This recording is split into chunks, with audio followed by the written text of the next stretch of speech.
গোপালগঞ্জের মোকশেদপুরে motorcycle parking করাকে কেন্দ্র করে সংঘর্ষে গুরুতর আহত এক। আমাদের গোপালগঞ্জ প্রতিনিধি শিহাব উদ্দিনের পাঠানো তথ্য ও ভিডিওচিত্রে দেখুন বিস্তারিত। গোপালগঞ্জের মোকশেদপুরের চৌরঙ্গীর মোড় থানা মার্কেটের সামনে মোটরসাইকেল পার্কিং করাকে কেন্দ্র করে সংঘর্ষে শামীম ওসমান নামে এক ব্যক্তি গুরুতর আহত হয়। জানা যায় যে রুহুল মোল্লা ৩০ পিতা ফজলুল মোল্লা মোটরসাইকেল পার্কিং করাকে কেন্দ্র করে শামীম ওসমানকে খারাপ ভাষায় গালাগালি এবং মারপিট করলে সে গুরুতর আহত হয়ে মোকশেদপুর ১০০ সজ্জা হসপিটালে ভর্তি হয়।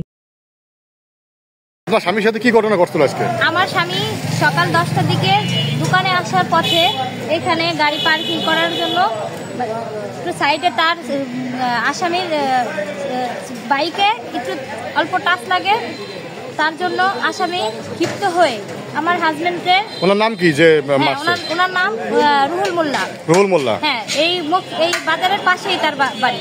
আর রুহুল মোল্লার সাথে আপনাদের মানে অতীতে কোনো জ্ঞানদাম আছে কিনা? তাকে আমরা চিনি না, আমার হাজবেন্ডও চেনে না, আমরাও চিনি না। আজকে কি ঘটনা ঘটছিল?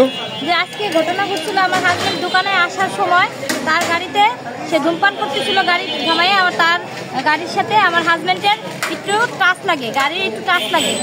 তখন আমার হাজবেন্ড বলছে, উনি ক্ষিপ্ত হয়ে আমার হাজবেন্ডে বলছে, তুই কেন আমার গাড়ির একটু টাচ দিলে? আমার হাজবেন্ড বলে কি, ভাই আপনি তো রং সাইডে দাঁড়াইছেন। এই বলার জন্য বলার অপেক্ষা না করে আমার হাজবেন্ডে অকথ্য গালিগালাজ করে এবং যে গাইডলাইন ছিল অটোওয়ালা, তার হাত থেকে লাঠি নিয়ে আমার হাজবেন্ডকে গুরুতরভাবে 4-5টা লাঠিতে বাড়ি দিচ্ছে।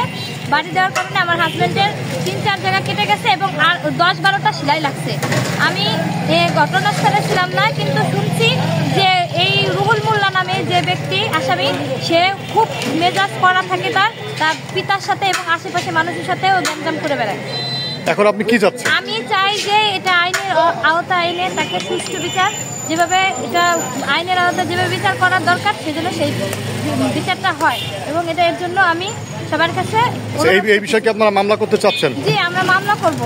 ঘটনা কি এই জায়গায় করছিল না? ঘটনা এখানে, এই জায়গায় না?